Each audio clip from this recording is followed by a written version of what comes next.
শুভ দুপুর বন্ধুরা, আজকের খাবার নিয়ে চলে আসলাম।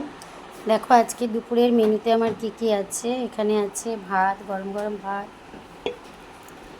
এখানে উচ্ছে পেঁপে আলু সেদ্ধ মাখা, তার সঙ্গে রেখেছি, আমার হাজব্যান্ড খায় না মাখা, ও শুধু খাবে এটা।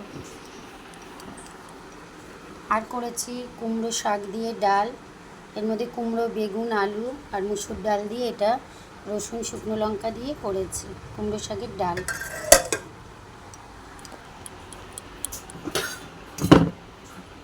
এখানে করেছি বড় চোখের মাছ বেগুন দিয়ে ঝোল।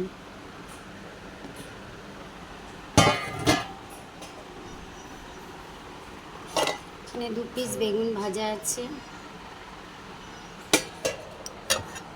এখানে করেছি লোটে মাছ। এই হচ্ছে আজকে দুপুরের আমার খাওয়া দাওয়া। কেমন লাগলো বলো, ভালো লাগলে লাইক কমেন্ট সাবস্ক্রাইব করতে ভুলো না। চলো আমরাও খেয়ে নিই, তোমরা সবাই খেয়ে নাও।